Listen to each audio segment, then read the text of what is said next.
하나님 말씀 사도행전 19장 1절에서 7절까지 말씀입니다. 신약성경 220페이지 사도행전 19장 1절에서 7절까지 말씀, 제가 봉독하겠습니다. 아볼로가 고린도에 있을 때에 바울이 윗지방으로 다녀 에베소에 와서 어떤 제자들을 만나 이르되 너희가 믿을 때에 성령을 받았느냐? 이르되 아니라 우리는 성령이 계심도 듣지 못하였노라. 바울이 이르되 그러면 너희가 무슨 세례를 받았느냐? 대답하되 요한의 세례니라.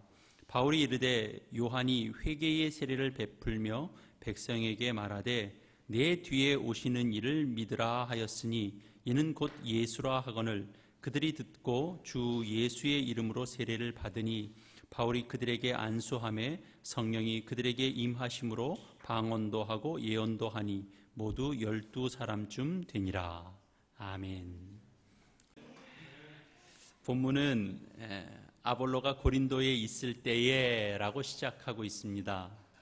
그러나 내용을 읽어보면 이 이어지는 내용은 아볼로가 내용의 중심은 아닙니다. 그렇다면 왜 이 내용을 기록한 누가가 이야기 중심에 있지도 않는 아볼로를 등장시키는가? 어떤 이유로 이런 구절로 내용을 시작하고 있는가 하는 거죠. 어떤 연관성이 좀 있어 보입니다. 사실 아볼로는 바로 앞에 있었던 구절 18장 24절에서 28절 사이에 등장했었습니다. 아볼로는 아프리카 북쪽 해안 도시 알렉산드리아 출신입니다. 당시 알렉산드리아 학파라는 말이 있을 정도로 사실은 매우 학문적으로 전통이 강한 도시가 바로 알렉산드리아였죠. 초기 기독교 역사 속에서도 아볼로는 많은 영향을 끼쳤습니다. 말을 잘하고 또 성경에도 능통한 자였습니다. 예수님에 관해서 전해 듣고 그는 믿음을 가졌고 또 복음을 전하고 또 교회를 굳게 하는 일에 그가 함께 사역을 했습니다. 그래서 에베소에 와서도 말씀을 전했는데 안타깝게도 앞에 있는 내용처럼 그는 요한의 세례만 알고 있었습니다. 그래서 브리스길라와 아굴라 부부가 아볼로를 데려다가 그 부족해 보이는 부분, 이 복음의 진수를 더 알려줬죠. 정확하게 더 확대된 내용들을 전해줬죠. 그래서 이제 아볼로는 에베소를 떠나서 바다를 건너 아가야 지역으로 그가 가고자 했기 때문에 형제들이 그 아볼로를 격려하고 그리고 편지를 써줘서 그 지역에 있는 성도들이 아볼로를 또 잘 영접하도록 그렇게 이제 배웅을 해줬습니다. 그래서 아볼로는 고린도 지역으로 옮겨가서 더 힘있게 말씀을 증언했다라는 것이 앞선 8장 24절에서 28절까지의 내용이었습니다. 이 누가가 바로 이 사도행전을 기록한 누가가 바울의 이 에베소의 체류를 이제 이야기하면서 아볼로의 이름을 먼저 거론한 이유는 바로 여기에 있습니다. 이 세례 요한의 세례만 알고 말씀을 전하던 그 아볼로의 그 가르침이 여전히 이 에베소 지역에 남아 있었다라는 사실을 암시하려고 하는 것이죠. 그래서 아볼로에게 영향받은 사람이 오늘 본문 속에 등장하는 바울과 대화를 나눈 사람들입니다. 7절에 보면 모두 12사람쯤 됐다라고 되어 있죠. 바울은 그들에게 이렇게 물었습니다. 너희가 믿을 때 성령을 받았느냐? 그들이 이렇게 대답했죠. 아니라 우리는 성령이 계심도 듣지 못하였노라. 바울의 질문이 또 이어집니다. 그러면 너희가 무슨 세례를 받았느냐? 이들이 대답합니다. 요한의 세례니라. 그래서 이제 바울은 이들에게 본격적으로 더 복음의 내용을 설명하기 시작했습니다. 너희가 알고 있는 그 요한의 세례는 요한은 회개의 세례만을 베풀었을 뿐이다.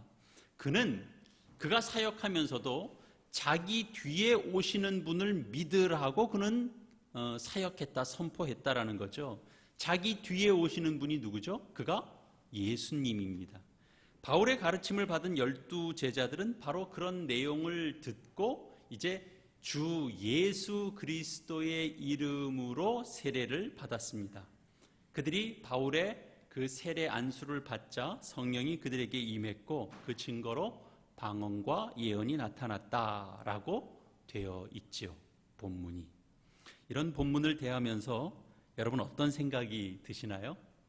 우선 여러분들이 가질 수 있는 생각 몇 가지를 제가 한번 좀 추려보면 대략 이런 생각들이 아닐까 싶습니다. 요한의 세례는 뭐고 또 성령을 받았느냐라고 묻는 것은 뭔가? 요한의 세례와 성령 세례라는 게 도대체 뭔가? 또 세례는 보니까 요한의 세례로는 안 되고 아마 다시 예수 그리스도의 이름으로 받는 세례를 다시 받아야 되는구나, 뭐 이런 생각도 드실 거고요. 또 본문에 보니까 성령이 비로소 임하니까 방언도 하고 예언을 했다는데, 그러면 이제 이 중에 또 상당수는 약간 좀 불안감이 좀 드는 분들도 있을 겁니다. 나는 뭔가 방언과 예언이 자기 자신에게 이렇게 확증적으로 확인되지 않는 사람은 다소 이 본문이 그동안의 자신의 신앙, 자신의 위치, 자신의 하나님 안에서의 자신의 존재, 내가 받은 세례는 그럼 뭔가?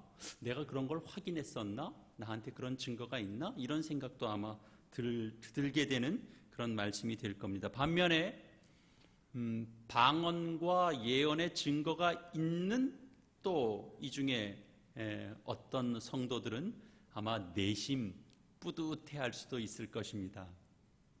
우리가 지난주에도 잠깐 언급을 했습니다만 이 프리스길라와 아굴라 부부가 아볼로의 설교를 들으면서 뭔가 부족해 보여서 그 부족한 부분들을 이제 다시 가르쳤는데 그 이유가 바로 요한의 세례만 알고 있었다, 그런 대목이 등장했었잖아요. 그리고 오늘 본문은 보니까 그보다 더 명백하게 요한의 세례와 성령 세례라고 하는 것이 이 성령 세례라고 하는 건 다른 게 아니라 예수 그리스도의 이름으로 세례를 주고 성령이 임하는 세례입니다. 그러니까 이 요한의 세례와 성령 세례는 분명 차이가 있는 것이 명확해 보입니다. 그래서 이제 그 이야기를 오늘 좀 해야 될 것 같습니다. 우선 두 세례가 서로 상반되거나 서로 배타적인 것은 아닙니다. 본문 3절과 4절 말씀을 다시 한번 보시죠. 바울이 이르되 그러면 너희가 무슨 세례를 받았느냐 대답하되 요한의 세례니라.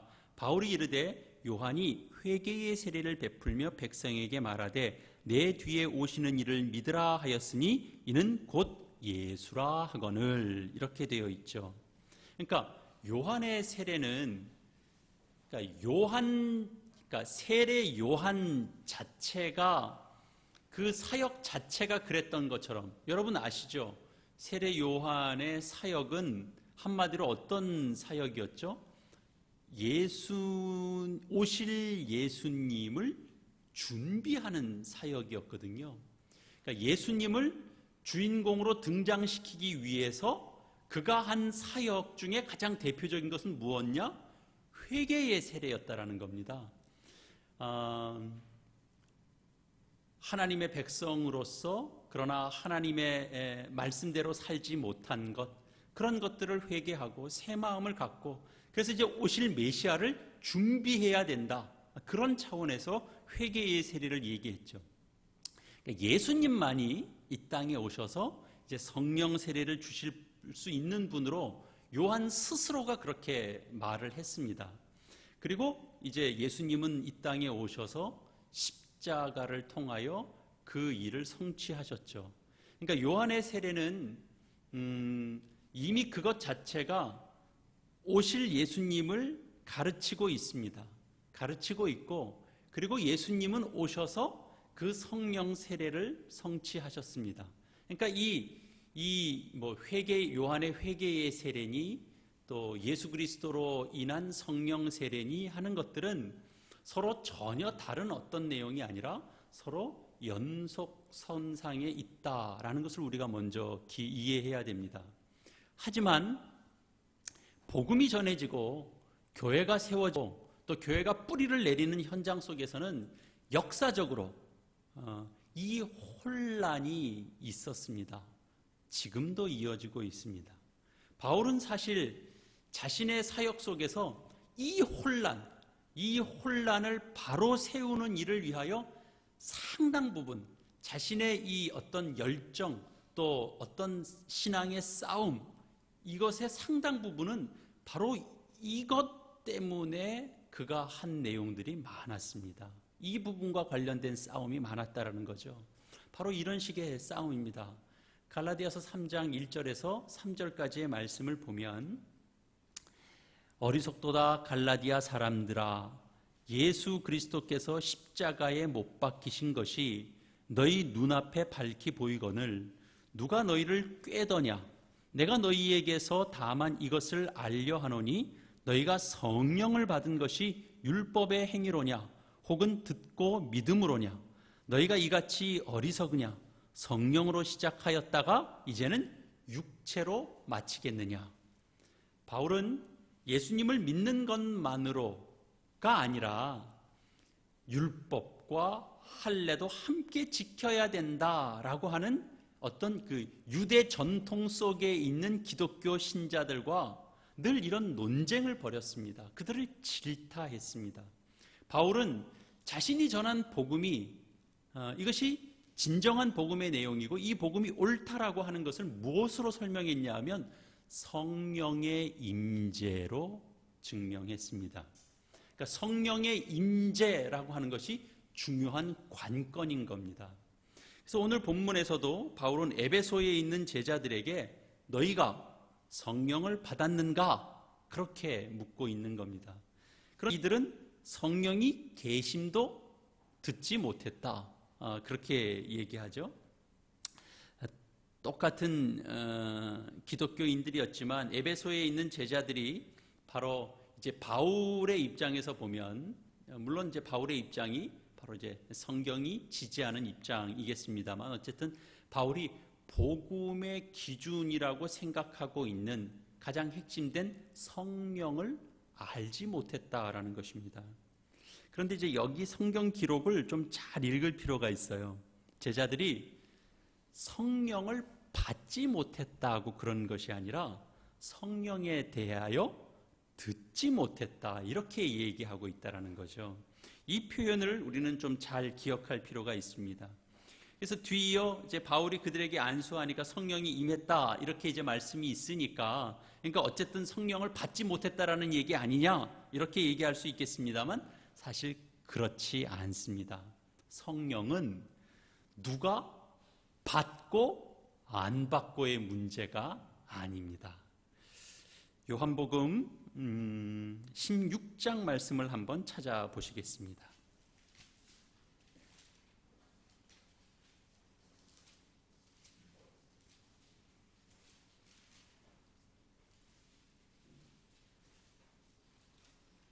요한복음 16장 5절 이하의 말씀입니다. 요한복음 16장, 신약성경 175페이지 요한복음 16장 5절 이하의 말씀을 좀 읽겠습니다. 지금 내가 나를 보내신 이에게로 가는데 너희 중에 나더러 어디로 가는지 묻는 자가 없고 도리어 내가 이 말을 함으로 너희 마음에 근심이 가득하였도다. 그러나 내가 너희에게 실상을 말하노니 내가 떠나가는 것이 너희에게 유익이라. 내가 떠나가지 아니하면 보혜사가 너희에게로 오지 아니할 것이요 가면 내가 그를 너희에게로 보내리니 그가 와서 죄에 대하여 의에 대하여 심판에 대하여 세상을 책망하시리라. 죄에 대하여라 함은 그들이 나를 믿지 아니하며 의에 대하여라 함은 내가 아버지께로 가니 너희가 다시 나를 보지 못하며 심판에 대하여라 함은 이 세상 임금이 심판을 받았음이라. 내가 아직도 너희에게 이를 것이 많으니 지금은 너희가 감당하지 못하리라. 그러나 진리의 성령이 오시면 그가 너희를 모든 진리 가운데로 인도하시리니 그가 스스로 말하지 않고 오직 들은 것을 말하며 장래일을 너희에게 알리시리라. 그가 내 영광을 나타내리니 내 것을 가지고 너희에게 알리겠음이라. 여기 내용을 이렇게 보면 성부, 성자, 성령 하나님이 삼위일체로 계십니다. 그러니까 성령 하나님은 바로 여기서 보는 것처럼 성자 하나님께서, 성자 예수께서 그의 사역을 마치고 나서 이제 아버지께로 가면 그 성부 하나님께 가서 아버지께 구하여 이제 보내게 되실 분입니다. 그래서 성령 하나님은 예수께서 아버지께로 가지 않으면 보내질 수 없는 것입니다. 이걸 꼭 기억해야 되는 거죠. 그러니까 성령이 오셨다, 성령이 임재하셨다, 성령이 오셨다라고 하는 사실은 예수 그리스도께서 이 땅에 안 계신다라는 사실입니다. 이게 대단히 중요한 내용입니다. 예수님께서 이 땅에 안 계신다라는 것이 왜 중요하냐 하면 예수님은 이 땅에 오셨는데 안 계신 이유는 세상이 그분을 죽였기 때문입니다. 그런데 죽음으로 그냥 끝난 것이 아니라 예수님은 다시 살아나셨고, 그래서 죽음을 이기셨고, 그래서 하나님 보좌 우편으로 가셨고, 그리고 성령 하나님께서 오신다라는 사실이 여기에 이렇게 고스란히 담겨져 있는 거죠. 주님께서 스스로 이미 말씀하신 바입니다. 그래서 성령 세례를 받는다라고 하는 것은 그 전에 없었던 성령이 세례를 받음으로 동시에 세례받는 자 속에 성령이 이렇게 들어온다, 그런 차원의 내용이 아닙니다. 성령은 주님께서 약속하신 바대로 주님께서 이 땅 사역을 다 마치시고 성부 하나님께로 돌아가시자 성령 하나님은 이 땅에 오셨습니다. 그것을 증명하는 사건이 이 오순절 다락방에 모인 제자들에게 임한 성령의 임재 속에서 그들이 확인한 거죠. 주님 말씀하신 대로 성령 하나님께서 우리 가운데 임하셨구나. 그것들을 이제 확인한 거죠.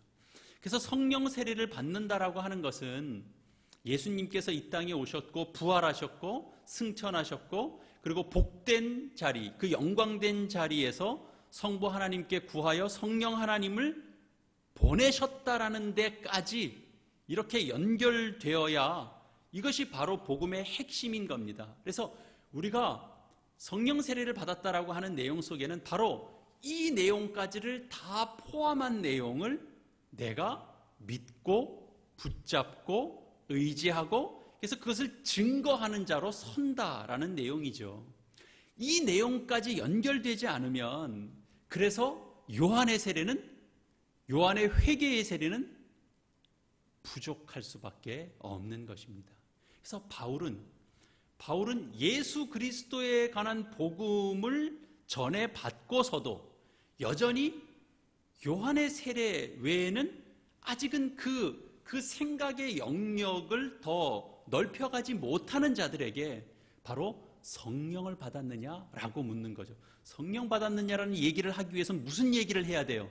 예수님께서 이 땅에 오셨고 그 사역을 마치셨고 그리고 승천하셔서 아버지께로 가셨고 이 땅에서 약속하신 대로 그래서 성령께서 오셨다. 그래서 우리와 함께 하신다라는 얘기를 다 해야 되잖아요. 그죠? 그래서 너희가 성령을 받았느냐? 그 얘기를 하는 겁니다. 그래서 이 내용으로 연결되지 않으면 안 되는 거예요. 요한의 세례는 회개가 핵심입니다. 회개를 하려면 기준이 있어야 되잖아요. 기준이 있어야 그 기준 관계에 미치지 못할 때 이제 회개해야 하는 것 아닙니까? 그 기준은 바로 율법입니다. 율법에 대해서 너희가 책임을 다했느냐? 하나님의 말씀에 순종하고 하나님의 말씀을 지키면 복받고 하나님의 말씀을 외면하고 불순종하면 너희는 벌받는다 라는 사실을 너희는 믿으며 순종했느냐? 그렇지 않으면 너희는 회개해야 된다.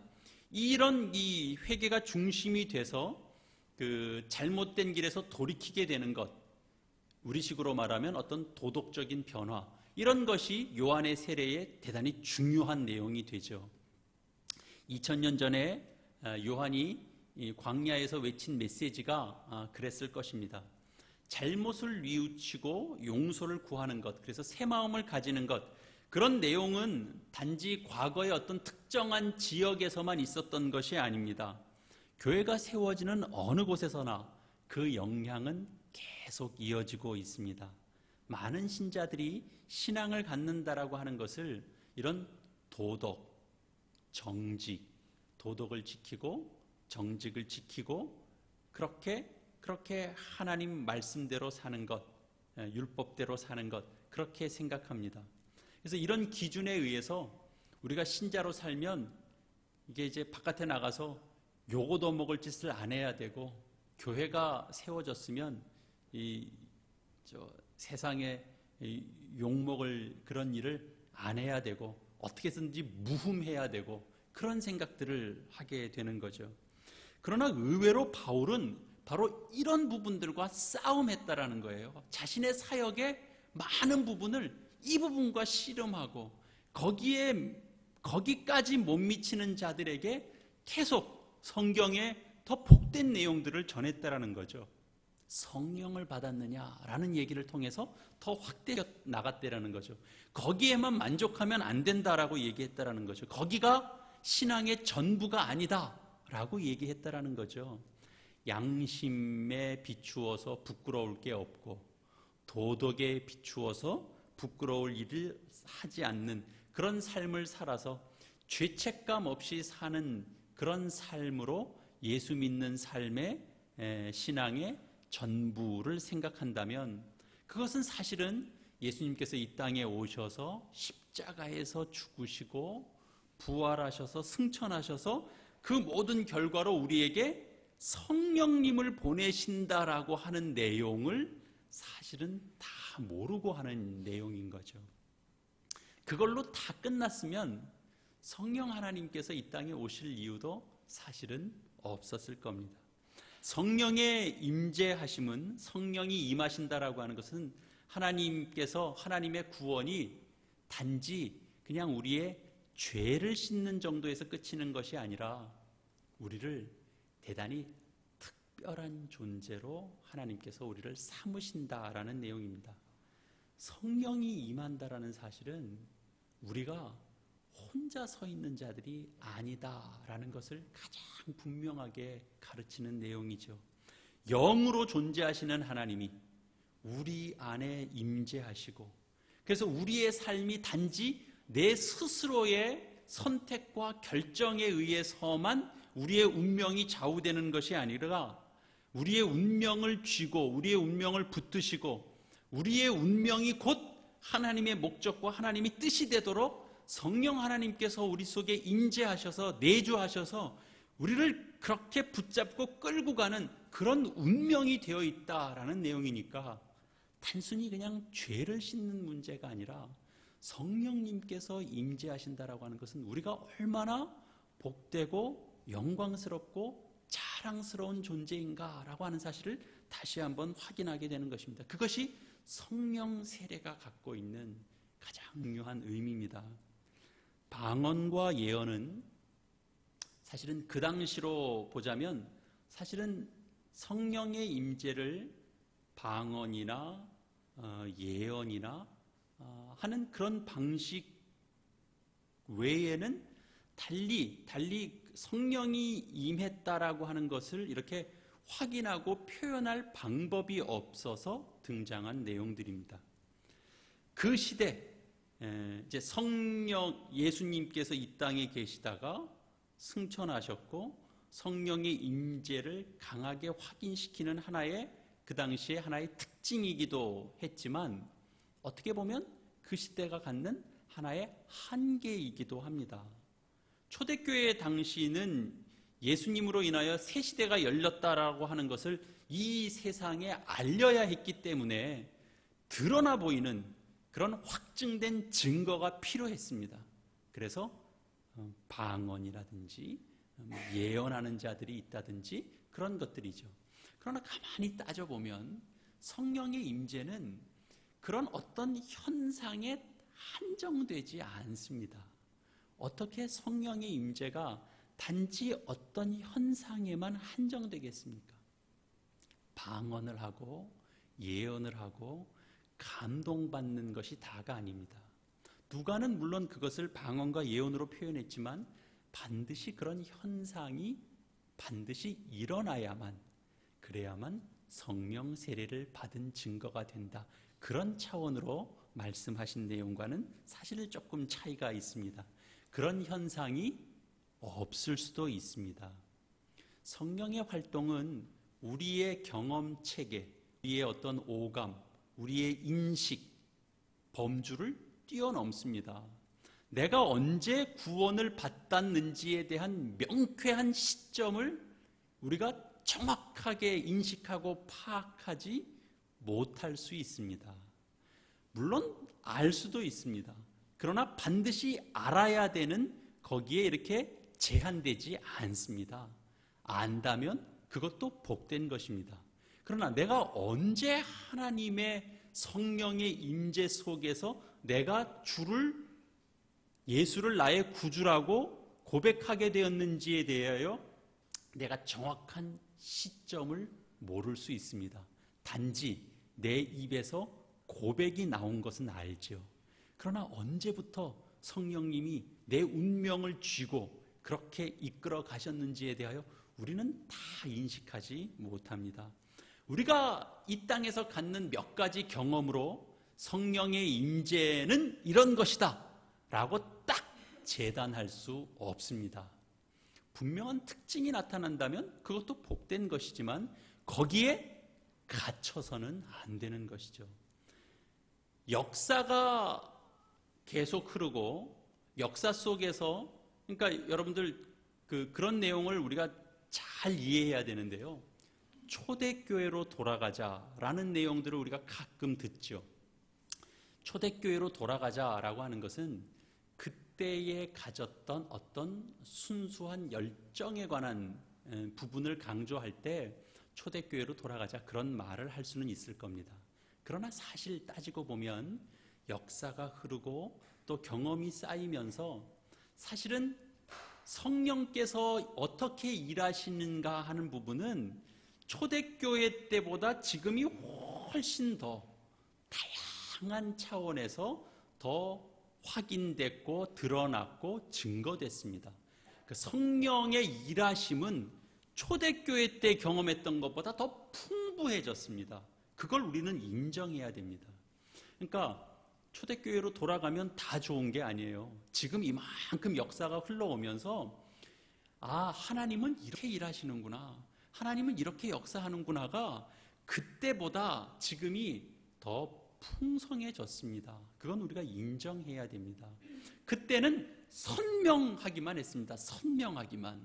그러나 그것이 무엇을 의미하는지는 사도들 역시도 그들의 삶을 통하여 성령을 받은 게 끝이 아니라 성령의 임재가 확실히 느껴졌기 때문에 그렇구나, 예수님이 이 땅에서 하신 말씀이 맞구나, 그러니까 거기서 힘을 얻고 그 사역을 펼쳐가면서 비로소 성령의 임재가 어떻게 우리의 삶을 붙드는지를 더 그들이 풍성하게 느껴갔죠.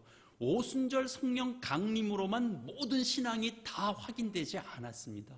그들은 자신의 사역을 펼쳐가면서, 사도 바울 역시도 자신의 사역을 펼쳐가면서 그 하나님의 일하심이 더 많이 경험되고 더 많이 확대되고 더 많이 증거되고 그랬던 거죠. 그러니까 어떤 한 현상으로 성령이 함께 하신다, 성령이 임재하신다라고 하는 것을 단언할 수는 없는 것입니다. 만약에 그런 일들이 이를테면 지금도 성령 임재를 확인하는 방법이 방언과 예언으로 분명해진다라고 하면 하나님이 지금도 성령이 함께하는 임재하는 세례에 방언과 예언을 터지게 하죠. 왜 하나님이 그때만 하고 지금은 안 할 이유가 없죠. 하나님께서 임재하시는 곳에 반드시 기적이 필요하다면 하나님 지금도 쉼없이 예수 그리스도의 이름으로 외치는 어떤 일에 쉼없는 기적들을 계속 만들어내실 것입니다. 그러나 그런 것들이 본질이 아니기 때문에 하나님은 그보다 더 본질적인 내용들을 우리에게 말씀하죠. 그건 이런 것입니다. 사실은 고린도서 12장 3절에 있는 내용처럼 성령이 아니고서는 누구든지 예수를 주라 시인할 수 없다라는 그 말씀이죠. 그게 가장 본질인 것입니다. 성령을 힘입지 않고는, 성령에 의해서가 아니면 그 어떤 사람도 예수를 주라고 시인할 수 없습니다. 아멘 따라해봐 그런다고 아멘 할 수 있는 게 아니고요. 예수를 주라고 이렇게 고백하고 시인하는 자리로 그렇게 쉽게 나갈 수 없습니다. 그것만 하면 내가 큰 거 준다고 한다고 사람들이 그 말을 그렇군요. 예수는 나의 주이십니다. 그렇게 고백하지 않습니다. 성령의 간섭하심, 임재하심이 있어야 된다는 거죠. 여러분 스스로 예수 그리스도를 믿고 있고 예수 그리스도를 내 인생의, 내 운명의 주가 되신다라고 믿고 있고 그것을 붙잡고 있다면 그건 참으로 놀라운 일이 아닐 수 없습니다. 성령 하나님께서 우리 가운데 내주하고 계십니다. 그래서 앞에서 말씀드린 것처럼 우리는 혼자가 아닙니다. 성령께서 내주하셔서 우리를 통하여 하나님께서 가지신 그 목적과 뜻에 합당한 자로 하나님께서 우리를 만들어 가십니다. 우리의 영광, 우리의 자랑은 세상에서 잘 먹고 잘 사는 데 있는 것이 아니라 죄 안 짓고 사는 데 있는 것이 아니라 윤리와 도덕적인 면에서 깨끗한 사람이 되는 데 있는 것이 아니라 어떤 일에도 두려워할 것이 없는 자로 하나님께서 우리를 빚어가시기 위한 데 있습니다. 무엇에도 두려워할 이유가 없는 자로 세우기 위하여 하나님은 성령을 보내시는 것입니다. 그래서 하나님의 영이 우리 가운데 거하십니다. 하나님이 우리 가운데 영으로 함께 거하는데 우리가 무엇이 두려울 게 있겠습니까? 요한의 가르침은 분명 필요한 것입니다. 회개해야 됩니다. 그러나 그것이 절대적인 것은 아닙니다. 없는 것보다는 낫지 않는가 그런 생각을 할 수도 있겠습니다만 그렇지 않습니다. 기독교 복음이라는 것은 누가 더 흠없는 사람이 되는가 하는 그런 경쟁을 펼치는데 신앙의 본질이 있는 것이 아니고 만약에 그런 내용들이 자꾸 우리 신앙 속에 어떤 자리들을 자꾸 가지고 들어오면 복음에 복음된 내용들이 자꾸 약화될 수밖에 없습니다. 성령 세례가 갖고 있는 이 풍성한 내용들을 우리는 자꾸 놓치게 될 수밖에 없습니다. 그래서 바울은 성령 세례를 확인하는 그리고 성령의 임재를 가장 중요한 내용으로 붙잡는 그 싸움을 가는 데마다 펼칠 수밖에 없었던 것이죠. 오늘날 우리는 어떻습니까? 우리는 혹시 어쩌면 신앙생활 열심히 하려고 하는 내용 속에 이 세례 요한의 이 회개의 세례에 우리는 머물러 있는 것은 아닌가? 우리도 한번 생각해 볼 필요가 있습니다. 성령을 받았는가? 성령 세례를 받았는가? 누가 묻는다면 우리는 자신 있게 말할 그런 이해가 있는가? 그런 인식이 있는가? 우리 확인해야 됩니다. 오늘로서 비로소 분명한 것들을 아는 거죠. 세례는 받았는데, 누군가 와서 세례는 받았는데 성령 세례를 받았습니까? 라고 물으면 하고 고개를 껌뻑껌뻑하고 눈 깜뻑깜뻑하지 말고 분명하게 답할 수 있어야 되는 것입니다. 그럼요, 성령 세례를 받았죠. 예수 그리스도께서 하신 그 사역에 정말 그 큰 그림을, 그 이 땅에서 오신 사역을 다 마치시고, 그리고 이제 성령 하나님께서 이 땅에 오셔서 그 일의 완성을 향하여 나를 붙잡고 가신다라고 하는 사실을 내가 굳게 믿고 있어서, 그래서 내가 그 세례를 받았죠 라고 분명하게 이야기할 수 있어야 되는 것입니다. 그래서 누군가 와서 성령 세례를 받았으면 그 증거가 있습니까? 무슨 날짜는 뭡니까? 방언이 터졌습니까? 뭐 그런 걸로 막 와서 물으면 그것도 참 은혜겠지요. 그리고 싸우지는 마시고 여러분들이 불안해하실 필요가 하나도 없는 것입니다. 성령 세례의 의미는 어떤 현상으로 확인되는 것이 아니라 그것보다 훨씬 더 풍성한 내용들을 우리가 믿음의 내용들로 갖고 있는가 하는 것이 더 중요한 내용이 됩니다. 그러니까 여러분들이 언제든 자신 있게 말할 수 있어야 되고, 우리의 인생이 얼마나 복되고 귀하고 영광스러운 인생인가, 하나님께서 영으로 찾아오셔서 내 안에 계시고 나와 함께 하시고, 그래서 하나님의 목적하신 바대로 우리를 이끌어 가시는 존재로 부름받고 있다는 게 얼마나 놀라운 일인가 확인하셔서 그 신앙으로 여러분들에게 부딪히는 모든 일상의 어려움들을 이 믿음 가지고 이겨내시는 저와 여러분 되시기를 축원합니다.